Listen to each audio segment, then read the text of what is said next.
direitinho esse gráfico. Essa parte achurada em azul, que está mais ao fundo, ela compreende, então, a média da série histórica, que vai aí de 80 a 2021. O azul mais claro representa o que está acontecendo no ano de 2022, e as barras são as médias por década, que desde lá de 80 até agora o ano de 2019. Então, desde janeiro, no caso aqui da barragem do Jaguari e Jacareí, nós temos, então, médias, acumulados de chuva, que comparado a essas médias estão abaixo, né, tanto na série histórica geral quanto das médias por década. No caso da Cachoeira, a mesma coisa, o mesmo comportamento. Na barragem do Atibaim, a gente vê que em janeiro teve um acumulado acima da média, porém já em fevereiro e março acompanhou o que aconteceu nas outras barragens, né, ficar abaixo da média. Da mesma forma ocorreu no Paiva Castro. Bom, em termos de afluência média no sistema Cantareira, aqui também bastante discutido, esse gráfico ao longo do tempo a gente foi modificando, né, para tentar trazer uma compreensão melhor do que acontece em termos de afluência no sistema Cantareira. Então também ele tem essas linhas, também mostram as médias por década, nesse caso desde 1930.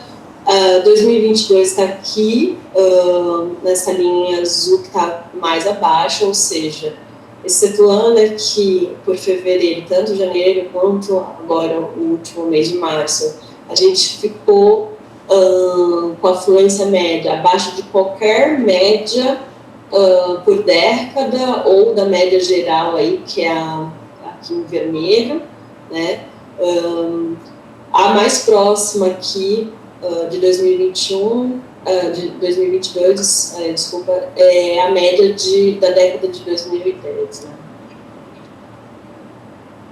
Esse outro gráfico, na verdade, é praticamente a mesma coisa, a diferença é que ele é mais limpo, porque ele já mostra as médias por década, ele faz uma comparação aí com a média desde 1930, que é essa daqui em azul, e com outros anos em que a gente teve afluências bastante baixas, né, no caso de 2014, 1953, no mês de março, então a gente teve uma afluência muito próxima do que aconteceu no ano passado e também próxima ao que ocorreu no ano de 1953. Bom, era isso que eu tinha para apresentar, fico à disposição, Alexandre. Muito obrigado, Isis, pela apresentação, os dados, né, embora os boletins diários são gerados, mas essa apresentação mensal traz aí um resumo do que aconteceu, principalmente no último mês, mas um pouquinho da série histórica. Eu consulto aos membros se há alguma dúvida, pergunta para Isis nesse momento. Se não houver, eu já queria na sequência passar, estou vendo aqui em tela o Jorge Mercante, coordenador do GT Previsão, para falar um pouquinho agora. A Isis falou um pouco do passado, vamos falar um pouco do futuro, enquanto as previsões meteorológicas e o pessoal do Cimepar também está presente aqui conosco no dia de hoje. Jorge, bom dia, por gentileza. Bom dia, pessoal. Hoje teremos também o Cimepar fazendo também uma apresentação sobre o SPI e uns gráficos interessantes que está no site do próprio GT, né? Aqui da Gás, da Streamyard. Deixa eu apresentar aqui.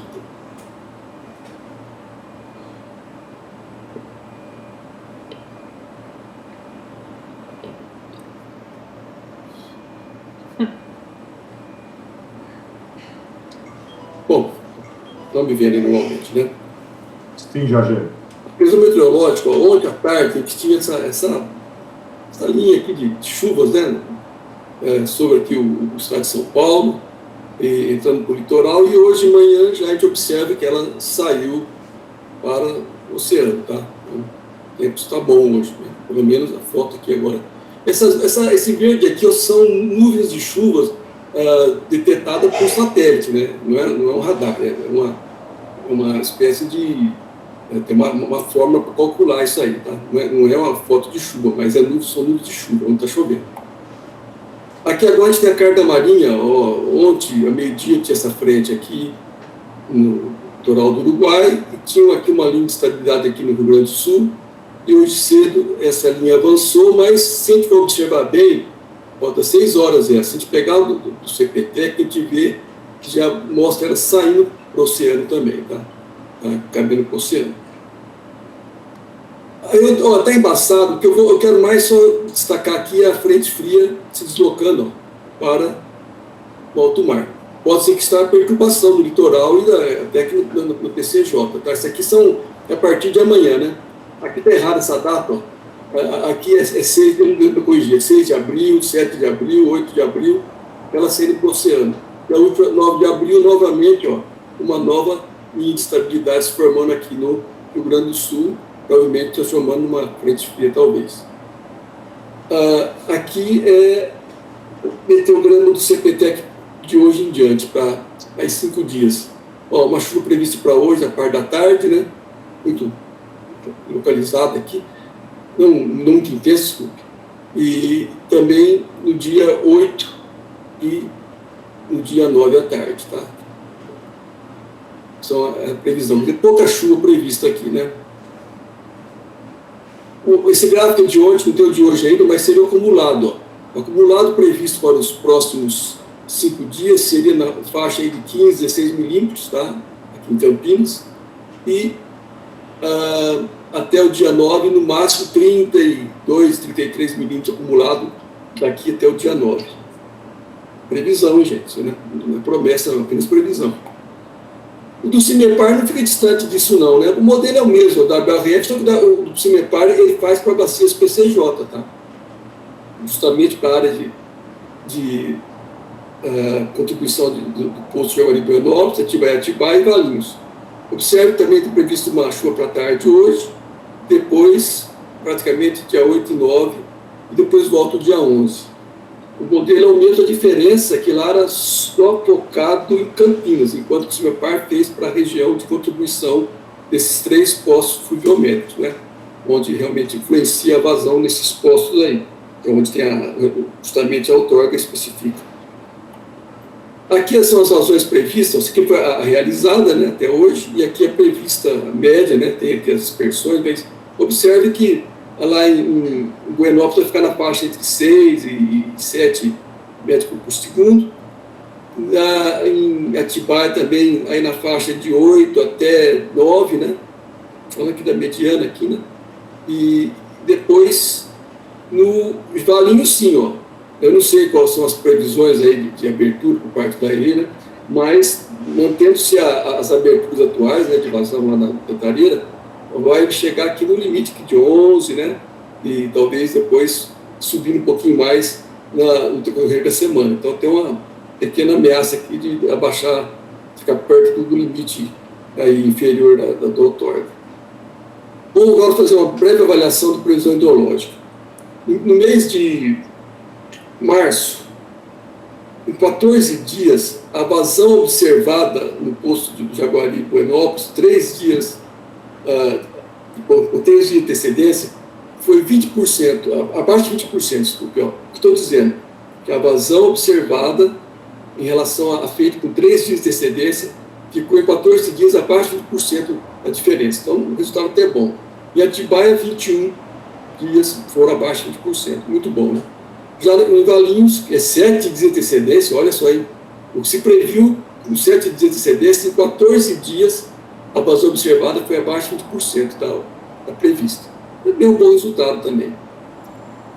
A série histórica mostra que, na média, são 14 dias que dão abaixo de 20% em Buenópolis, 22 em Atibaia e 18 no Atibaia Valinhos. Agora, aqui a análise estatística, ali está falando da análise pura e simples. Aqui não, realmente mediante a análise da previsão em si. Só que de fevereiro, porque sempre sai um pouquinho atrasado o resultado, para chegar aqui para a gente, talvez aí no meio da semana. Então, observe, ó, o ideal é que sempre fique abaixo de 5%. 23 dias de fevereiro, entre 28, ficaram abaixo de 5%, né? Um bom resultado. Aqui 22 e aqui 19. E a série histórica mostra também, ó, que em Buenópolis é 17, 24 em Atibaia e 25 em Valinhos. Ou seja, o modelo de Valinhos está muito bom. São 7 dias de antecedência, né? Quer dizer, consegue em 25 dias atingir estatisticamente o que foi previsto. Aqui é realmente a questão da previsibilidade, da estatística. Tá? Para finalizar, previsão climática. Em fevereiro, a gente teve aqui, ao longo do mês de fevereiro, justamente no Equador, aqui, Pacífico Equatorial, desculpe, a temperatura foi abaixo da média, né, climatológica, ou seja, estava delineado o Laninha.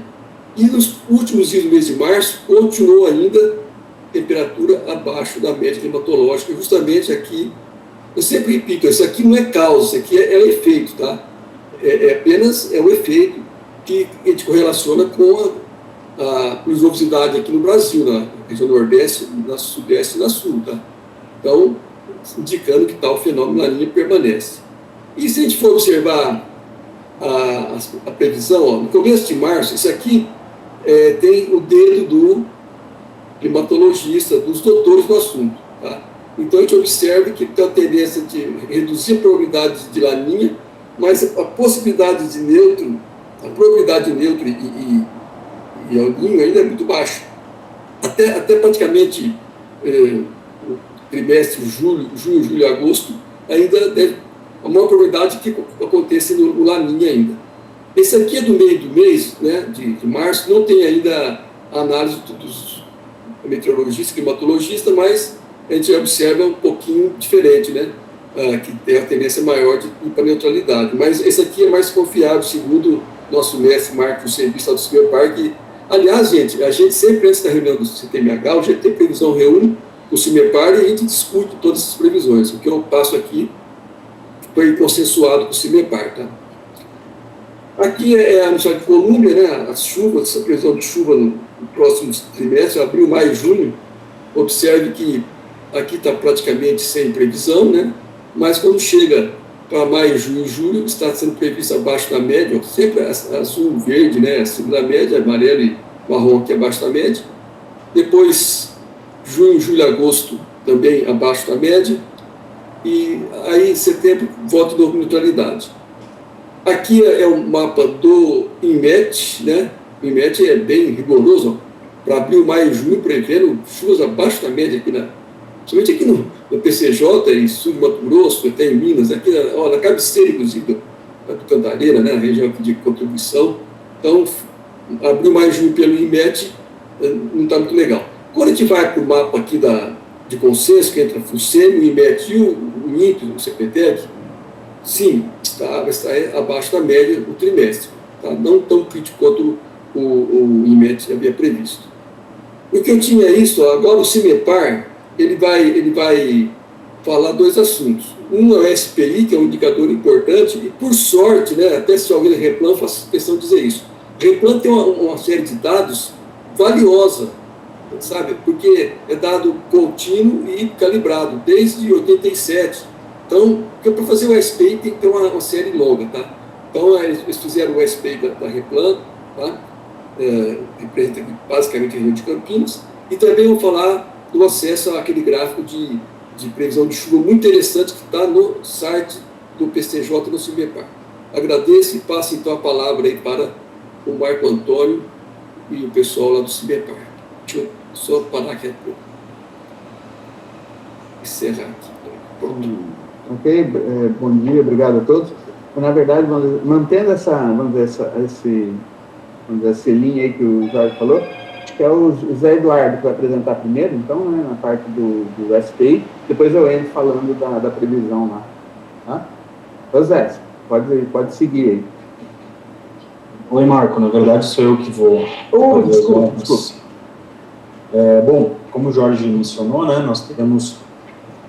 nós fizemos um estudo em parceria com o GT Previsão, na pessoa do Jorge, né, esse estudo não tem pretensões contratuais, nem nada do tipo, foi algo feito aí para adicionar conhecimento a esses 2 grupos, né, e basicamente o que nós tínhamos por objetivo era pegar um o histórico de dados aí que havia essa disponibilidade da estação da Replan e começar a fazer algumas análises para a gente entender, né, quais são os fatores que podem eventualmente impactar nessa seca.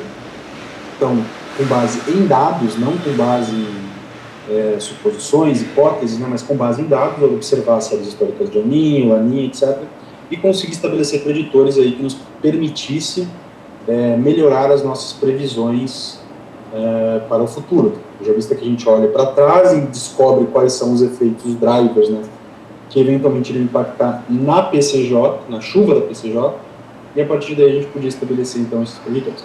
Começamos esse primeiro estudo fazendo uma análise do que é conhecido aí em hidrometeorologia por SPI. Eu vou fazer uma breve apresentação, muito breve realmente, só para a gente poder ficar alinhado aqui. Eu vou pedir se vocês conseguem visualizar a minha tela, ou não. É possível visualizar aqui? Sim, só colocar em modo cheio, por favor. Perfeito. Então, qual que seria o interesse da gente em calcular esse índice de precipitação, né? O SPI, ele basicamente é um índice que nos permite, de forma estatística, então, até certo ponto mais assertiva, né, a gente poder dizer assim, olha, choveu abaixo da média, mas o grau de raridade, ou seja, o grau de severidade dessa chuva abaixo da média ou acima da média, ele foi estabelecido com base em uma distribuição estatística, sendo essa distribuição gama, né, para a chuva mensal de cada um dos meses do ano. Então, você pega uma série de precipitações mensais, o SPI ele trabalha com precipitações mensais, você ajusta uma distribuição estatística para cada mês do ano, e você vê, olha, no mês de janeiro choveu tantos milímetros. Em relação ao histórico, esses tantos milímetros representam uma chuva acima ou abaixo da média, mas existe também uma relação com o desvio padrão, existe também uma lógica de probabilidade. Então, a gente consegue, por meio de um índice bem simples, que é o SPI, né? Por isso que se chama de índice padronizado de precipitação, ele não tem uma unidade, ele serve para o Rio Grande do Sul, para São Paulo, para o Nordeste. Por meio de um índice simples, a gente entende o grau de severidade daquela precipitação mensal, seja ela referente a seca ou seja ela referente a excesso mínimo. Qual que é o nosso maior gargalo no caso do SPI? Nós precisamos ter uma série histórica de longa duração, nós precisamos de dados consistentes, tá? E por mais que existam dados de outras estações, também você tem o dado de uma estação lá do DAE que começou a operar em 1912. Só que o posto de 1912, em 1997, foi substituído por um posto automático. E, de repente, o posto automático parou de funcionar e voltou a funcionar em 2014, porque a PCJ ingeriu recursos de manutenção. Quando a gente começa a fazer essas costuras, a gente estraga a homogeneidade da nossa série. E a gente precisa aprofundar nossos estudos para ter uma série homogênea. Em resumo da ópera, você raramente tem séries históricas longas o bastante para fazer inferências estatísticas. Então, no caso do SPI, você precisa de uma série longa de 32 anos. E nós não temos essa série dentro da bacia PCJ. Vocês vão falar para mim, mas temos os postos do DAE. Sim, muitos postos do DAE não são mais operacionais, foram operacionalizados com os equipamentos. Em Paulínia, no caso da Replan, nós sabíamos que havia uma série histórica operada. Normalmente tem o dedo de um técnico específico, né, que segura esse dado e cuida daquilo como se fosse o filho dele. Né? Você manter um filho por 30 anos não é fácil. Então o Jorge nos passou essa série de 32 anos, uma série homogênea, operada, mesmo equipamento, mesmo calibrado, contínuo, etc. E a partir disso a gente fez essa inferência. Detalhe é que, infelizmente, nós não tínhamos esse ponto dentro das 3 bacias de modelagem, que são essas daqui pintadas de verde, roxo e amarelo. Nós tínhamos esse ponto um pouco mais emergente, que era a estação da Replan em Paulínia, e aplicamos ali, então, o nosso método de SPI, fizemos o cálculo desse indicador para 1 a 48 meses. Desculpe, os slides não estão passando para nós aqui, agora que você começou a passar? Eu comecei a passar agora. Então perfeito, ok. Então a gente chega nessa questão da disponibilidade de dados e realmente não temos, né, uma lógica, não temos uma grande disponibilidade de dados aqui. Isso é demonstrado, se vocês quiserem ter curiosidade, na semana retrasada o INMET lançou o estudo das normais climatológicas. Então ele atualizou, né, as médias climatológicas de todas as precipitações do Brasil para o período de 1991 a 2020. e você não vê naquela quantidade de estações que permitiu o cálculo de normais climatológicas uma densidade boa dentro do estado de São Paulo. Então, de fato, eu acredito que você não vai ter nenhuma normal climatológica nessa região das bacias PCJ, ou melhor, nenhuma estação com potencial para ser feita uma normal climatológica dentro das bacias PCJ. Orlando, bota aí em modo de edição, por favor. É possível? É possível. É que eu já vou sair daqui para a gente mostrar o índice em si. Então, basicamente, eu quis dizer o seguinte, né? A gente conseguiu fazer esse estudo com a estação de Paulínia, e para que a gente faça esse estudo para as bacias PCJ, para a área de contribuição dos Cantareira e tudo mais, a gente precisa aprofundar um pouco as nossas análises. A gente precisa trabalhar com correções de viés, de postos automáticos para postos anteriores, e por aí vai. Muitas vezes as pessoas produzem esse indicador sem o devido cuidado e o conhecimento técnico necessário para que você tenha séries homogêneas, tá? Então, eu atento para isso. Em Paulínia, como nós já tínhamos uma série muito bem operada, não precisamos nos preocupar com essa componente. E aí agora eu vou apresentar os resultados que a gente obteve. Eu vou fechar essa planilha aqui. E apesar de nós termos isso em gráficos, eu me comprometo em encaminhar esses gráficos para vocês, eu prefiro que a gente faça essa análise de forma interativa. Então esse daqui seria o nosso índice SPI, calculado para a Paulínia de 1992 a 2021. Nós não conseguimos, a dezembro de 2021, eu até tentei pedir para o Jorge na sexta-feira, ele acabou me encaminhando ontem, né, os dados de 2022, mas a gente não conseguiu inserir em tempo hábil os dados mais recentes para fazer um estudo que seria daí operacional, né? Porque a gente fez o ajuste da série histórica e está calculando o SPI em tempo real, ou seja, o SPI do último mês, né, mês de março de 2022. Então, quando a gente olha para o SPI de um mês, a gente vê basicamente um ruído. O que ele está dizendo? Ele está dizendo assim, para esse mês especificamente aqui, a chuva mensal lá de julho de 2009 gerou um SPI da ordem de 1,05. Isso mostra aí uma chuva dentro de uma faixa de variação normal. Eu até sinalizei aqui as faixas onde você teria uma variação fora do normal, né? E aí está nessas faixas vermelhas. Então o SPI de um mês, ele basicamente nos dá esse ruído, não permite que a gente observe muitas coisas. Quando a gente começa a aumentar o nosso período de análise, ou seja, de acumulação, a gente não está mais comparando, agora no caso do SPI de 3 meses. Orlando, Hoje desculpa. Nós vamos com um ruído ali. Só um minuto, só interromper um segundinho. Provavelmente vai ficar claro ao longo da apresentação do Orlando, mas só para esclarecer, vocês observem que o índice ele varia entre valores positivos e negativos. Tem o zero ali, né? Ele varia ali entre 3 e menos 3, menos 2, 2 e tal. Então, acima de zero, valores positivos são índices indicando excesso hídrico e abaixo seca, tá? Desculpa, Orlando. Isso, não, obrigado por me avisar, eu estou tentando explicar aqui da forma mais direta e acabo não me atentando a isso, né? Mas realmente, quando a gente vai para o de 3 meses, a gente deixa de ver aquele ruído que a gente vê no de um mês, porque para fins hidrológicos, normalmente a precipitação de um mês não diz muito, né? Já de 3 meses ela começa a ter um impacto hidrológico importante. O que ele fala? Ele fala assim, o acumulado de precipitação nesse trimestre ficou acima ou abaixo da média. E aí, quanto mais distante de zero, né, seja positivo ou negativo, mais raro é aquele evento de ocorrer.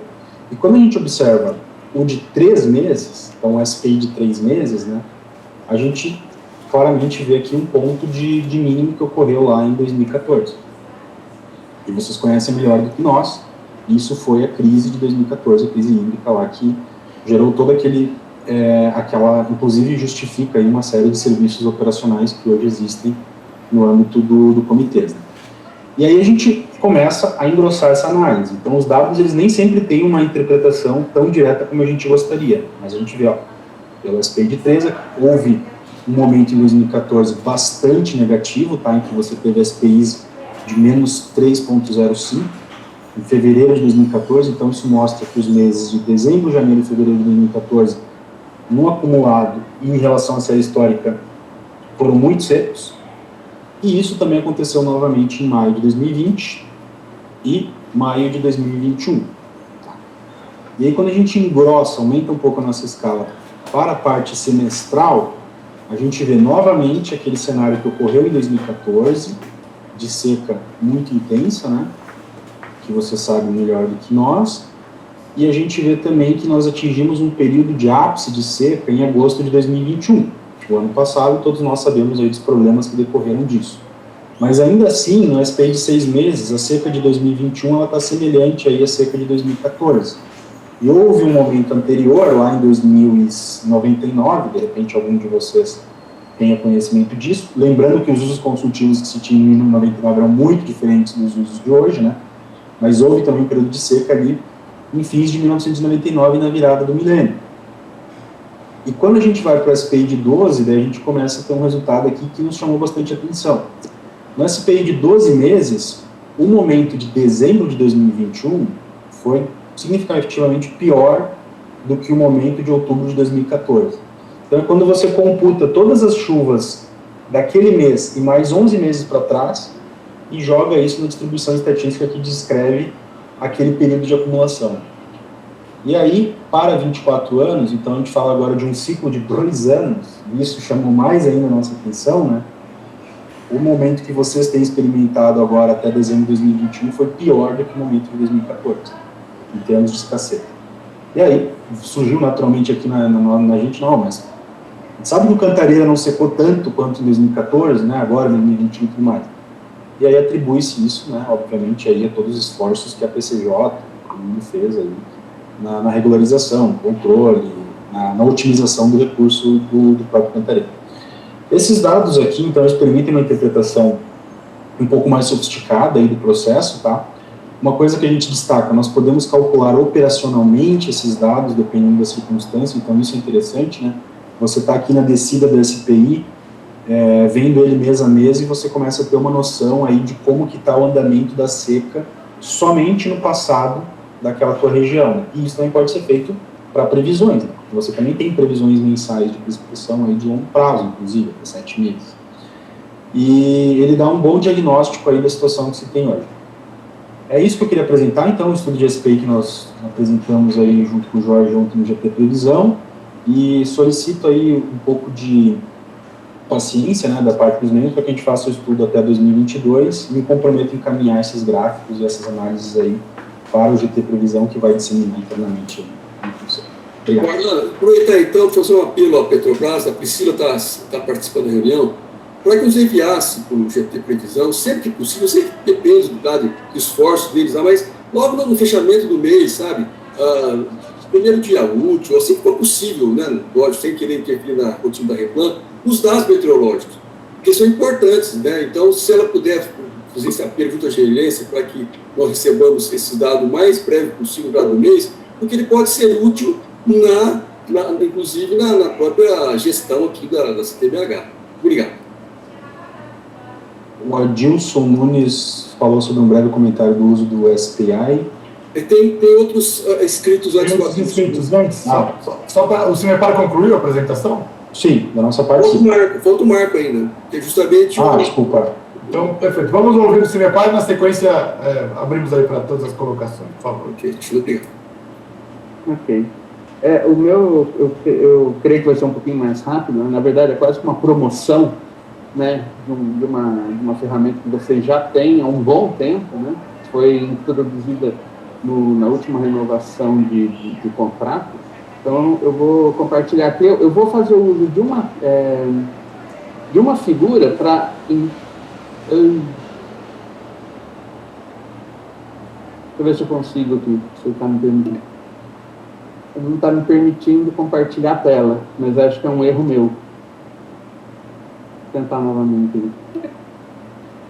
Nós não estamos com nenhuma limitação. Não, eu sei, não é de permissão. Me permitam sair e entrar, e talvez quiserem fazer a discussão aí, só para ver se eu não conseguir, eu vou fazer falando mesmo, tá?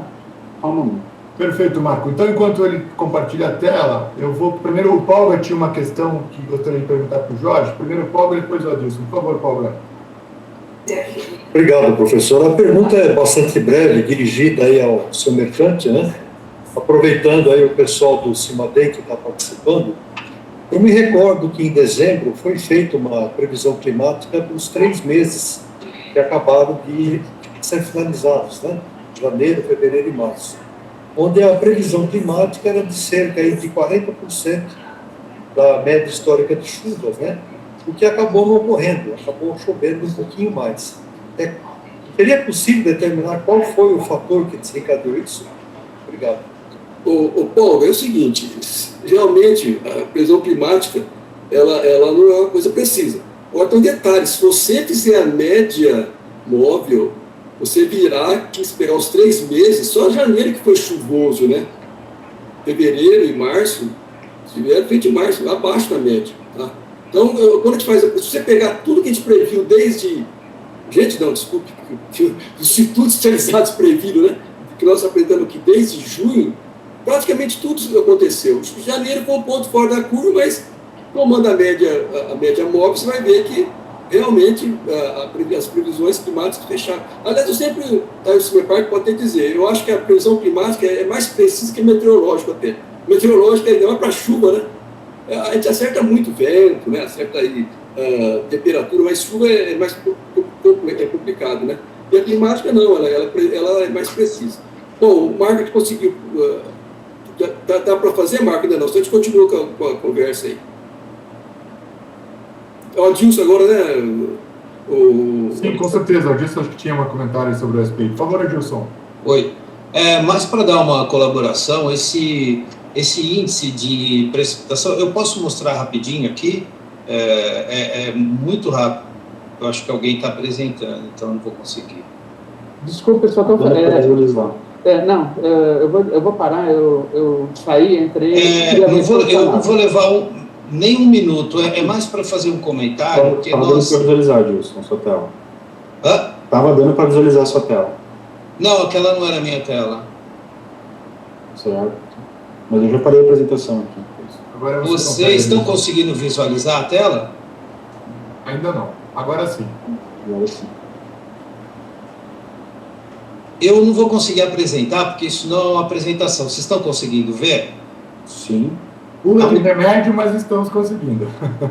Puxa vida, eu não sei se... Deixa eu só falar uma coisa que eu aprendi semana passada. No Meet, se você segurar, digo para quem está assistindo, não para quem está transmitindo, se você segurar o Ctrl apertado e rolar o botãozinho do mouse de rolagem, você consegue dar um zoom na apresentação, por exemplo, que a Adilson está fazendo. Eu aprendi semana passada. Eu não consigo fazer isso, né? Não, quem está assistindo faz isso. Cada um individualmente pode fazer isso. Bom, o comentário é muito rápido, eu não quero gastar o tempo de vocês, mas nós nos utilizamos muito o índice de precipitação padronizada e a gente usa esse índice junto com a magnitude da seca.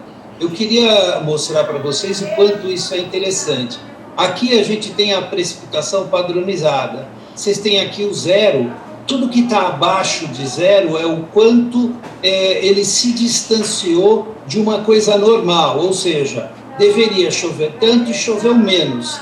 E quando você casa isso com a magnitude da seca, ou seja, qual é o período de seca que